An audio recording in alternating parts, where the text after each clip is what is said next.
Hello students. So in the last video we have seen two different applications of Biot-Savart law. इस वाले video में हम लोग the third application of Biot-Savart law देखने वाले हैं. Okay? Now तो इस वाले वीडियो में हम लोग क्या निकालने वाले हैं? Magnetic field on the axis of a circular current loop. Okay? On the axis. पहला वाला था at the center of a circular loop. ये वाला हो गया on the axis of a current carrying circular loop. Now यहाँ पे देखो, हाँ यहाँ पे हम लोगों ने एक सर्कुलर करंट कैरिंग लूप लिया हुआ है. ओके, ये वाला ना एक्चुअली ऐसे है, ये जो लूप है ऐसा है. ठीक है, मतलब अगर ये प्लेन ऑफ द बोर्ड है या फिर अगर प्लेन ऑफ द अगर पेपर में ड्रॉ करोगे तो ये अगर प्लेन ऑफ द पेपर है तो प्लेन ऑफ द पेपर से ये सर्कुलर लूप परपेंडिकुलर है. तो ये एक्चुअली ऐसा है. ठीक है, तो करंट ऐसे जा रहा है, ये हो गया करंट का डायरेक्शन. ये सेंटर से हम लोगों ने एक लाइन ड्रॉ कर दिया जो कि रिप्रेजेंट कर रहा है the axis of this circular loop. ये एक्सिस के इस वाले पॉइंट पे P पॉइंट पे हम लोगों को क्या निकालना है? Magnetic field. ठीक है, तो देखो यहां पे हम लोगों ने एक करंट एलिमेंट लिया जिसमें करंट का डायरेक्शन ऐसे जा रहा है ना, तो बाहर की तरफ होगा. और इसके ऑपोजिट एक करंट एलिमेंट लिया जहां पे करंट का डायरेक्शन अंदर की तरफ होगा, मतलब यहां पे बाहर की तरफ, यहां पे अंदर की तरफ. ठीक है, और ये करंट एलिमेंट से हम लोगों ने इसका एक पोजीशन वेक्टर ड्रॉ कर दिया इस पॉइंट P पे. सिमिलरली इसका भी एक पोजीशन वेक्टर पकड़ लो, कुछ भी एक पकड़ लो. यहाँ पे मैंने लिखा हुआ नहीं है, यहाँ पे कुछ एक पकड़ लो. ठीक है, यहाँ पे भी इसका ऐसी पकड़ लो. ठीक है, तो नाउ देखो, हाँ ये पोजीशन वेक्टर और ये जो करंट एलिमेंट होगा ये क्या होगा? परपेंडिकुलर टू ईच अदर, है कि नहीं? ये ऐसे होगा, ये करंट एलिमेंट ऐसा होगा और पोजीशन वेक्टर ऐसा है, तो उन दोनों में एंगल कितना बन रहा है? 90 डिग्री. सर्कुलर लूप के किसी भी करंट एलिमेंट का पोजीशन वेक्टर के साथ एंगल हमेशा 90 डिग्री होता है, देख लेना. ठीक है, तो ये आ गया यहाँ पे, ये वाला हम लोग ने ज्वाइन किया. यहाँ पे एंगल कितना बना रहा है? फाई. कहां से ज्वाइन किया? सेंटर से. ये सेंटर का जो रेडियस है इसको पकड़ लो A. ठीक है, ना देखो, हाँ जो मैग्नेटिक फील्ड का जो डायरेक्शन होगा, ठीक है, इस पॉइंट पे जो मैग्नेटिक फील्ड का डायरेक्शन होगा, अगर हम लोग बोर्ड ले रहे हैं तो वो क्या होगा? In the plane of the board. In the plane of the board. तो ये जो मैग्नेटिक फील्ड होगा ना, इसका जो ये रेडियस वेक्टर के साथ, ठीक है, सॉरी नॉट रेडियस वेक्टर, ये जो पोजीशन वेक्टर के साथ जो एंगल होगा वो कितना होगा? परपेंडिकुलर. एक बार सोच के देख लो. ठीक है, वो कितना होगा? परपेंडिकुलर. ठीक है, तो ये इन द प्लेन है. ठीक है, तो ये जो मैग्नेटिक फील्ड है इसका हम लोग दो कंपोनेंट निकाल सकते हैं. ये वाला कंपोनेंट कितना होगा? dB cos phi. इस तरफ क्या होगा? dV sin phi. सिमिलरली ये वाले करंट एलिमेंट के लिए यहाँ पे ये दो कंपोनेंट होगा. ये परपेंडिकुलर हो गया मैग्नेटिक फील्ड, किसके साथ? पोजीशन वेक्टर के साथ. इसका दो कंपोनेंट dB cos फाई और इस तरफ dV sin फाई. नाउ देखो dB cos फाई और dB cos फाई क्या हो रहा है? Equal and opposite to each other. तो ये एक दूसरे को कैंसिल कर देंगे. बचा क्या? dV sin phi. इसके लिए भी बचा dV sin फाई, इसके लिए भी बचा dV sin फाई. तो ये ऐड हो जाएगा. इसी तरह अगर ये पूरा सर्कुलर लूप का, ठीक है, एक एक करंट एलिमेंट लोगे जो कि ऑपोजिट टू ईच अदर है, तो सबका क्या होगा? कॉस वाला जो एलिमेंट है वो कैंसिल हो जाएगा और बचेगा क्या? सिर्फ साइन वाला कंपोनेंट. कॉस कंपोनेंट कैंसिल हो जाएगा, बचेगा सिर्फ साइन कंपोनेंट. तो पूरा सर्कुलर लूप के लिए अगर हम लोग इंटीग्रेशन कर दे साइन कंपोनेंट को, तो हम लोग को टोटल मैग्नेटिक फील्ड मिल जाएगा इस पॉइंट पे, क्योंकि कॉस तो कैंसिल होने वाला है. Clear? So we know that from Biot-Savart law,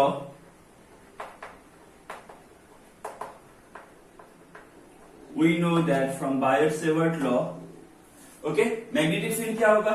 dB equal to mu naught by 4 pi IDL sin theta divided by, यहाँ पे r के जगह डिस्टेंस कितना है?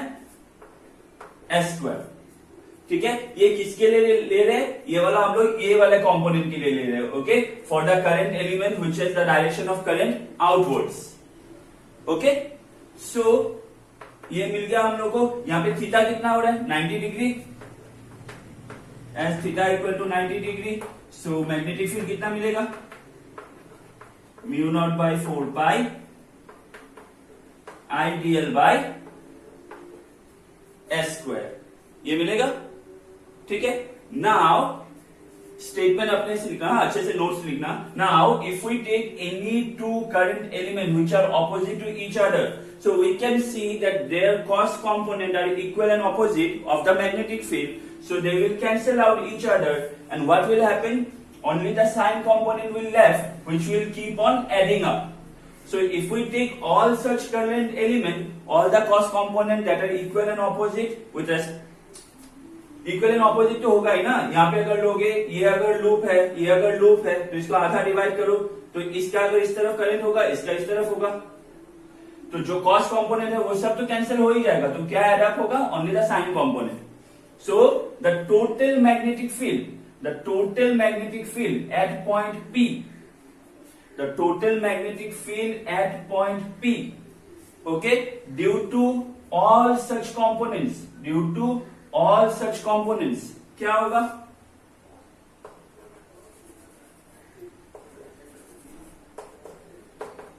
इंटीग्रेशन dB, क्या बचा यहां पे? साइन फाई, होगा कि नहीं? Integration dB sine phi. चलो इसको कॉपी कर लो फटाफट। चलो इसको मैं लिख देता हूं यहां पे, हो गया।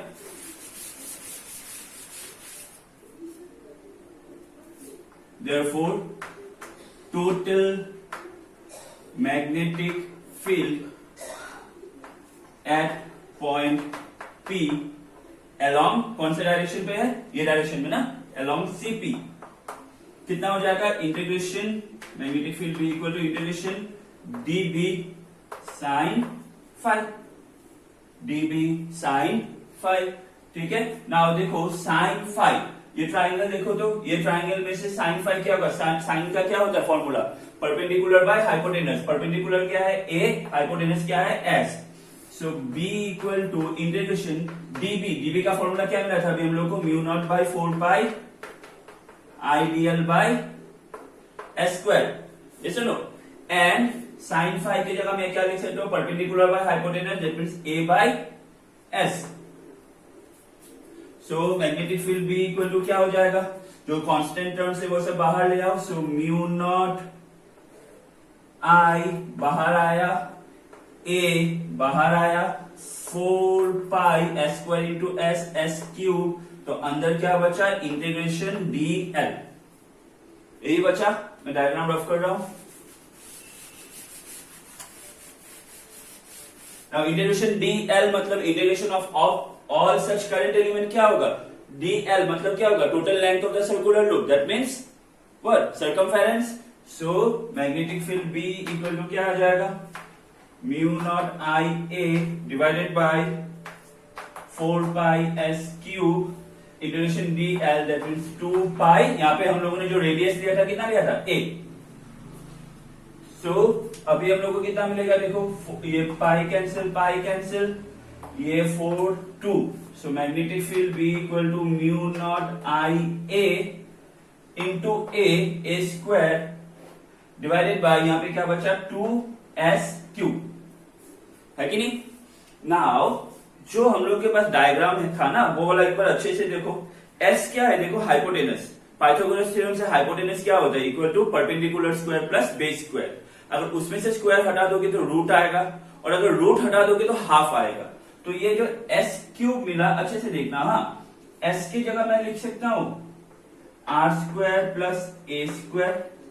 यहाँ पे रूट होगा, लेकिन मैंने रूट हटा दिया, तो पावर कितना आएगा? Half. Hypotenuse square equal to perpendicular square plus base square, और बाहर ऑलरेडी ये कितना था? 3। सो मैग्नेटिक फील्ड B कितना आएगा? Mu naught IA square divided bye 2 R square plus A square 3/2। Clear? ये हो गया हम लोगों का फाइनल एक्सप्रेशन, ठीक है। अभी अगर इसको वेक्टर फॉर्म में लिखना है, तो जो मैग्नेटिक फील्ड का डायरेक्शन आ रहा था किस तरफ आ रहा था? Along the positive x axis. तो वेक्टर में इसको कैसे लिखोगे? B equal to mu naught IA square 2 R square plus A square 3/2, x axis के था पॉजिटिव, सो I कैप। ये हो गया वेक्टर फॉर्म में। ओके नाउ ये फिर से क्या हो गया, for one turn if we have n number of turns, okay n number of turns which are what to say this one overlapping with each other, ठीक है। तो यहाँ पे क्या हो जाएगा, for n number of turns n multiply कर देना है इसी एक्सप्रेशन के साथ। अगर n नंबर ऑफ टर्न्स के लिए आएगा तो क्या करना है, सिर्फ उसको मल्टीप्लाई कर देना है। ओके ओवरलैपिंग मतलब मैं समझा रहा हूं, अगर n नंबर ऑफ टर्न्स है जो कि वुंडेड है वन ओवर द अदर, जैसे कि पिछले वाले सर्कुलर लूप में था, तो उस n नंबर ऑफ टर्न्स के लिए अगर निकालने देगा सिर्फ इस एक्सप्रेशन के साथ n मल्टीप्लाई कर देना, बाकी सब सेम रहेगा, ठीक है। देख लो एक बार,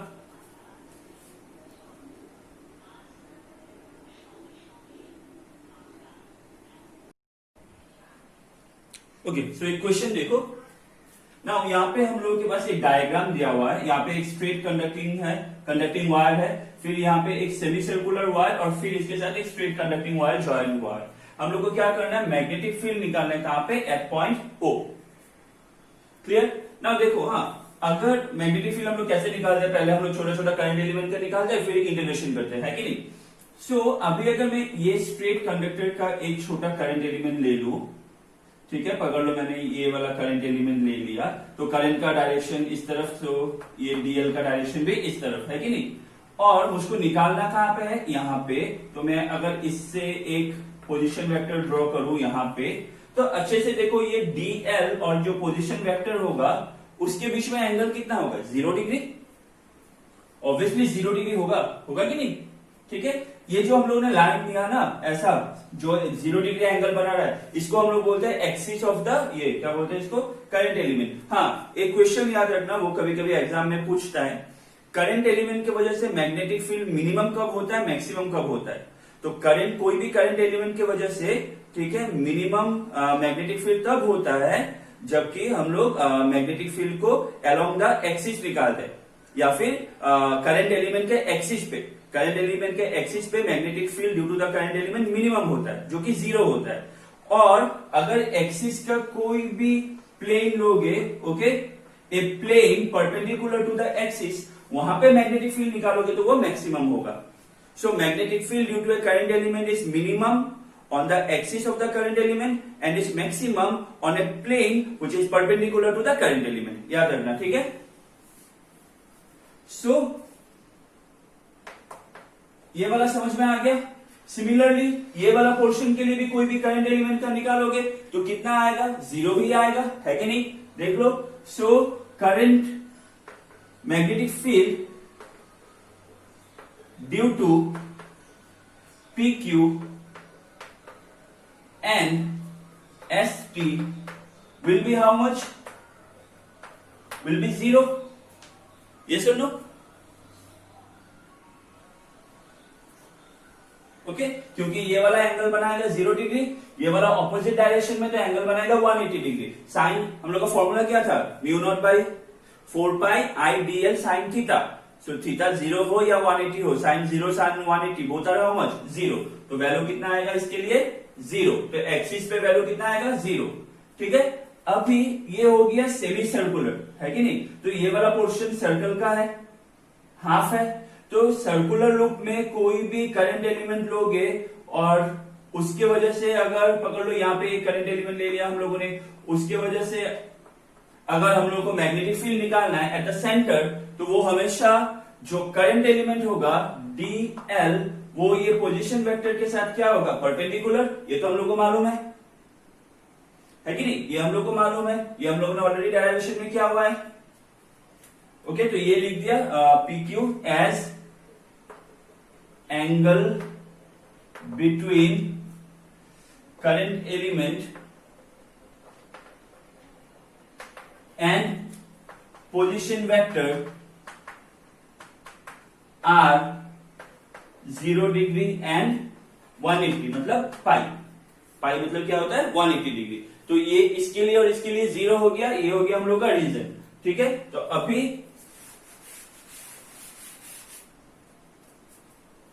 मैग्नेटिक फील्ड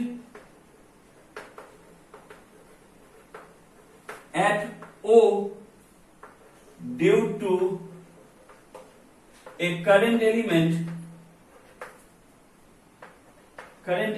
dl, ओके, मैं लिख ही देता हूं, current element of the semi circular loop, semi circular loop, तो क्या होगा मैग्नेटिक फील्ड का formula dB equal to mu naught by 4 pi I D L sine theta मतलब 90 degree divided by r square. तो ये कितना हो गया, dB equals to mu naught by 4 pi I D L by are square. ये सुनो, तो ये तो निकल गया ये सेमी सर्कल के एक करंट एलिमेंट के लिए। अगर टोटल मैग्नेटिक फील्ड निकालना है because of this total semi circle, so total magnetic field at O कितना आएगा, इसको इंटीग्रेशन कर दो,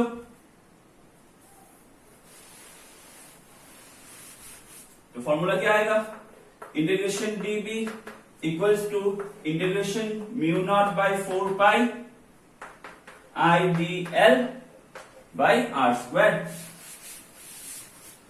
ओके, तो यहां पे आ गया B mu naught I by 4 pi R square आ गया बाहर, और यहां पे क्या रहा है इंटीग्रेशन डी एल। नाउ देखो टोटल सर्कल के लिए लेंथ क्या था, सर्कमफेरेंस 2 पाई आर, यहां पे तो टोटल सर्कल नहीं है सेमी सर्कल है, तो इसका इंटीग्रेशन डी एल कितना आएगा, उसका आधा, तो 2 पाई आर का आधा कितना होता है पाई आर, तो ये pi cancel r cancel r cancel, तो मैग्नेटिक फील्ड कितना आएगा म्यू नॉट आई बाय यहां पे क्या बचा 4 आर, तो ये हो गया आंसर, देख लो।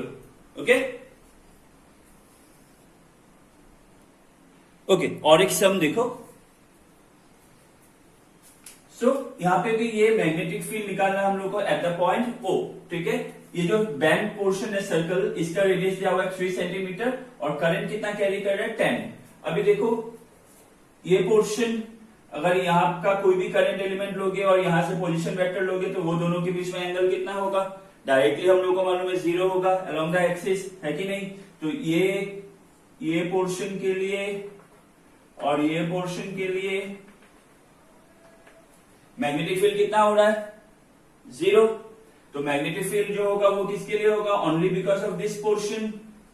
सो मैं डायरेक्ट कर रहा हूं, हाँ एग्जाम में अगर छोटा आएगा 2 मार्क्स का आएगा, कभी ऐसा अगर क्वेश्चन 2 मार्क्स के लिए आएगा तो थोड़ा डायरेक्ट कर देना, अगर 3 मार्क्स के लिए आएगा तो थोड़ा बहुत और इलाबोरेट करके फिर करना, मैं थोड़ा डायरेक्ट कर रहा हूं। हाँ, so magnetic field at O किसके लिए हो रहा है, due to the bend circle और द बैंड सर्कुलर पोर्शन, ठीक है। तो मैग्नेटिक फील्ड का फॉर्मूला क्या था हम लोग का, मैं ये वाला जगह रफ कर देता हूं। मैग्नेटिक फील्ड का फॉर्मूला क्या था, डीबी, या फिर मैं डायरेक्ट लिखूं सॉरी, या फिर मैं अगर डायरेक्ट लिखूं, ठीक है, तो B equal to mu naught by 4 pi I D L. Now circle के लिए जो पोजीशन वेक्टर के साथ करंट एलिमेंट का एंगल होगा वो हमेशा 90 होगा, तो sine 90 divided by r square, ठीक है। So magnetic field B equal to देखो mu naught by 4 pi,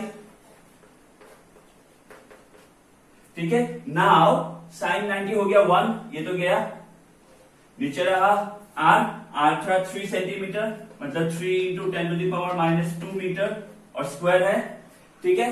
current कितना है 10, तो करंट आ गया 10।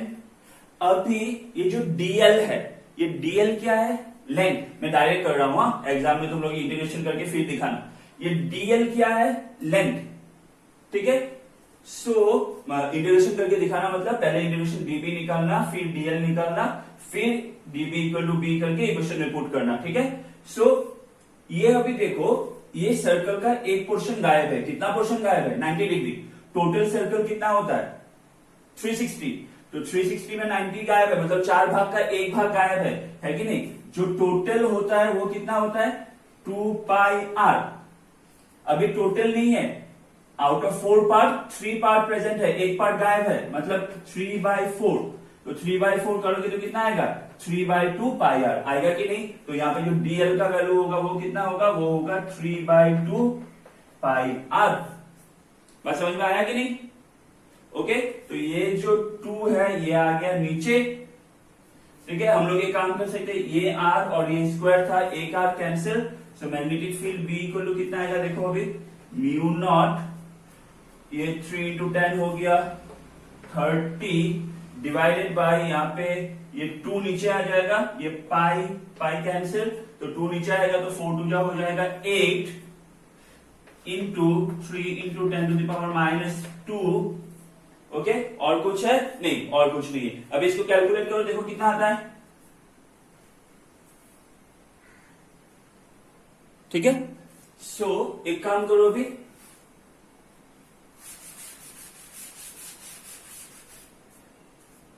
नाउ तो हम लोग को मालूम है ना म्यू नॉट बाय 4 पाई का वैल्यू कितना होता है 10 टू द पावर -7। तो म्यू नॉट का वैल्यू क्या होगा 4 pi into 10 to the power -7। Yes और नो। सो यहाँ पे म्यू नॉट की जगह मैं क्या लिख सकता हूं 4 pi into 10 to the power -7। ठीक है, इंटू क्या है मेरे पास 30। ओके, डिवाइडेड बाय यहाँ पे 8 3 हो जाएगा 24 into 10 to the power -2। Yes और नो।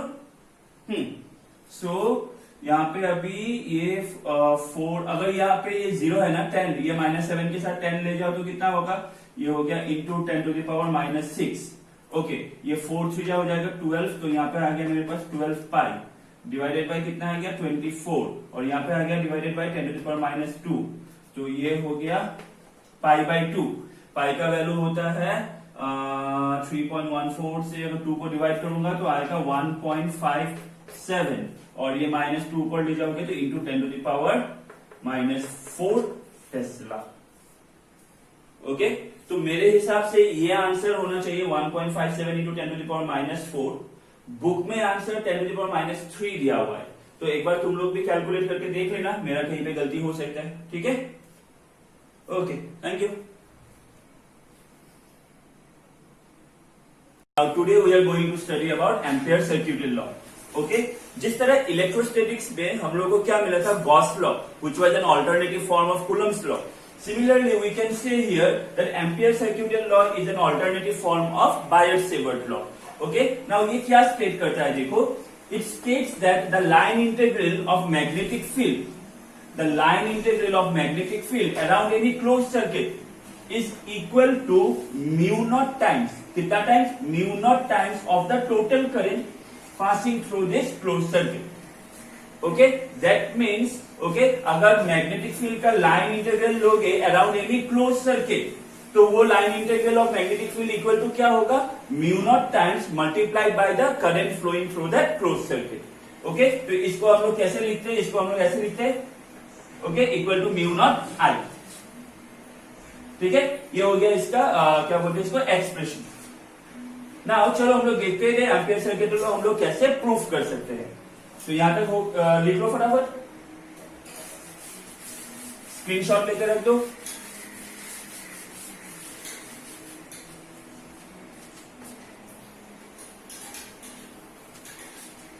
नाउ देखो यहां पे हम लोगों ने क्या किया, एक इनफाइनाइट लॉन्ग स्ट्रेट कंडक्टर ले लिया। यहां पे हम लोगों ने इनफाइनाइट लॉन्ग स्ट्रेट कंडक्टर ले लिया जिसमें से करंट कितना जा रहा है I। तब देखो magnetic field around this conductor कैसे निकालोगे। ठीक है, मैंने तुम लोगों को बताया था हम लोग मैग्नेटिक फील्ड के लिए मैं एक अलग वीडियो बनाऊंगा, लेकिन यहाँ पे जरूरत होगा तो यहाँ पे थोड़ा समझ लो।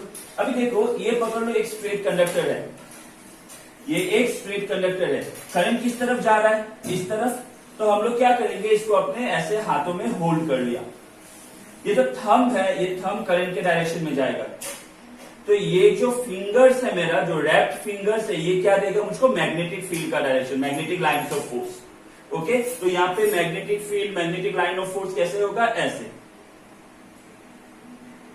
ठीक है, अभी अगर ये कंडक्टर को उल्टा लोगे तो ऐसे, तो करंट का डायरेक्शन ऐसे, तो मैग्नेटिक फील्ड का direction, magnetic lines of force का डायरेक्शन कैसा हो जाए, मतलब मैग्नेटिक लाइंस ऑफ फोर्स हम लोग कैसे देंगे, ऐसे। क्लियर? तो ये एक कंडक्टर है ऐसा, तो मैग्नेटिक लाइंस ऑफ फोर्स मैं ऐसे ड्रॉ कर रहा हूं, मतलब इसके चारों तरफ ऐसा है।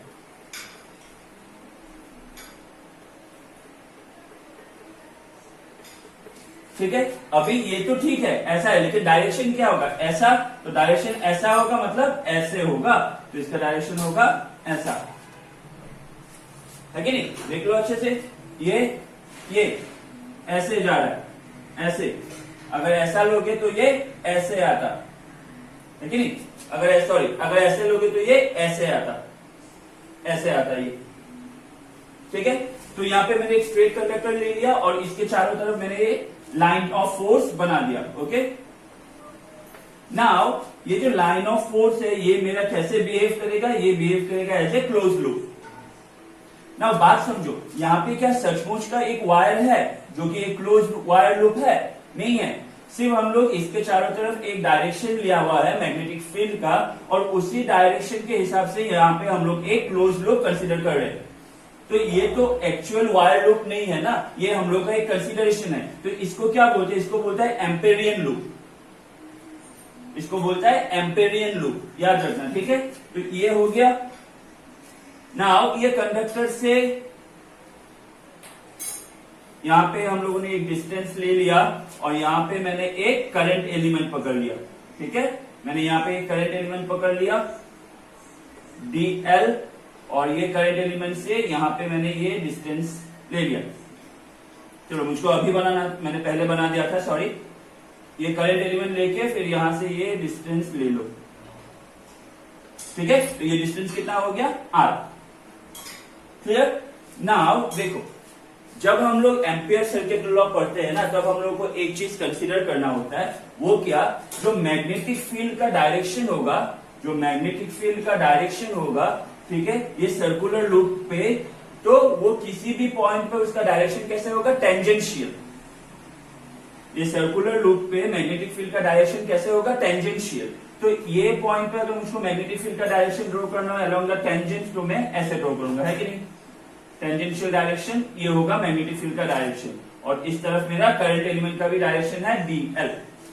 ठीक है, ये हो गया उसका डिस्टेंस, ये पॉइंट तक यहां से यहां डिस्टेंस r। डायग्राम क्लियर है? इसको हम लोग बोलते हैं Amperian loop.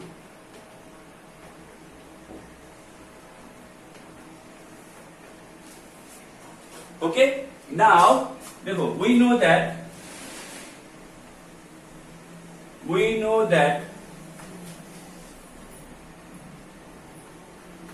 magnetic field at a point at a distance r,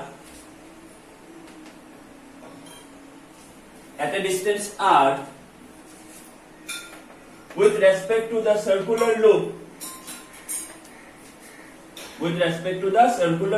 तो मैग्नेटिक फील्ड का फॉर्मूला क्या था, याद है कि नहीं? सर्कुलर लूप के लिए हम लोगों ने जो निकाला था, B equals to mu naught I by 2 pi r, ये था कि नहीं? लास्ट वाला वीडियो एक बार चेक कर लो।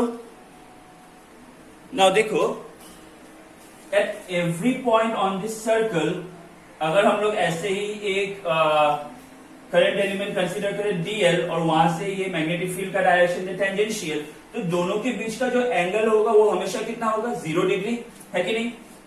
मैं आपको देता हूं। So what is the angle between magnetic field and the current element? 0 degree. Why? Because both of them are tangential. Okay. So therefore, the line integral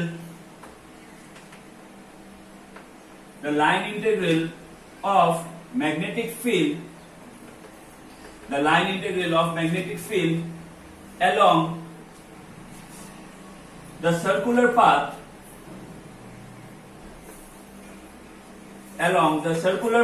तो ये क्या हो गया, B dot dl। Now what is the angle between B and DL? 0 degree. तो ये हो गया cos 0। तो cos 0 का वैल्यू कितना होता है 1। तो हम लोग को क्या मिलेगा B DL। ये सुनो, अभी देखो यहां पे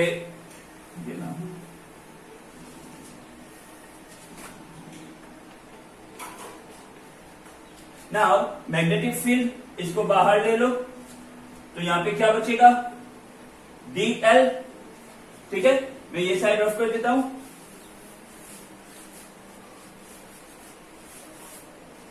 सो मैग्नेटिक फील्ड का वैल्यू कितना मिला था हम लोग को mu naught I by 2 pi R into ये क्या होगा, ये इक्वल टू होगा L। What will be the length of the circular path, circumference. तो इक्वल टू कितना मिलेगा mu naught I by 2 pi R into 2 pi R। तो 2 pi R cancel. सो कितना मिला हम लोग को line integral of magnetic field around the close circuit और क्लोज पाथ कितना मिला equals to mu naught times of the total current of this close circuit. So this proves what, this proves Ampere circuital law. Easy है। Now देखो, हाँ मैं एक चीज समझा देता हूं। यहाँ पे जो ये एम्पियर सर्क्यूटल लॉ है, ये दो तरह से क्वेश्चन आ सकता है। एक तो क्वेश्चन आ सकता है एम्पियर सर्क्यूटल लॉ को प्रूफ करो, तब ये डायग्राम ड्रॉ करके इतना तक करना है।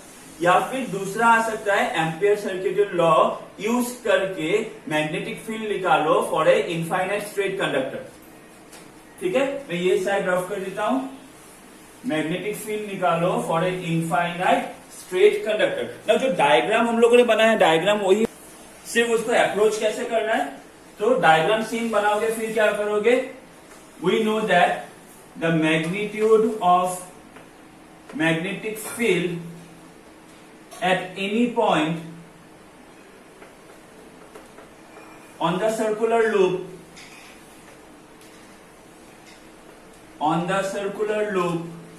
कैसे लिखेंगे B डॉट dl। तो ये कितना हो जाएगा B dot dl, B dl cos theta. अभी थीटा कितना है 0 degree.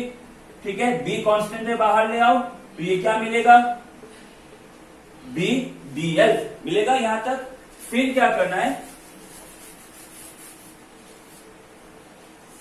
So by Ampere circuital law, ठीक है, ये कितना था B dot dl equals to, अभी तो हम लोग को फॉर्मूला मिला कितना म्यू नॉट I टाइम्स, है कि नहीं। सो इसका वैल्यू कितना मिला हम लोग को, देखो B बाहर आ गया, यहां पे क्या बचा dl equal to mu naught I। So यहां पे बचा B, ये dl मतलब क्या होगा L, और L कितना था 2 पाई R। सो यहां मिल जाएगा mu naught I by 2 pi R। That is the same formula for a close loop. मैं फिर से समझा दे रहा हूं, कंफ्यूज मत हो। अगर proof of ampere circuital law, तो पहला वाला जो हम लोगों ने किया, कभी कभी ये क्वेश्चन छोटा एक आता है 2 या 3 मार्क्स के लिए, ये एक इनफाइनाइट स्ट्रेट कंडक्टर के लिए एम्पियर सर्क्यूटल लॉ यूज करके मैग्नेटिक फील्ड के वैल्यू निकालो। तो क्या करोगे, सेम डायग्राम ड्रॉ करोगे, थोड़ा बहुत स्टेटमेंट लिखना, फिर the magnitude of magnetic field at any point, ऐसे ये दोनों के बीच में angle 0। Now ampere circuital law use करके प्रूफ करने को बोला, तो हम लोगों ने एम्पियर सर्क्यूटल लॉ से ये निकाला हुआ था, ये तो था एम्पियर सर्क्यूटल लॉ। तो ये पुट कर दो, यहां से फिर वही 2 पाई R मिलेगा, ये इस तरफ ले जाओ। This is for magnetic field of A infinite straight conductor. That one was proof of ampere circuital law using a straight infinite conductor. Okay, देख लो एक बार अच्छे से।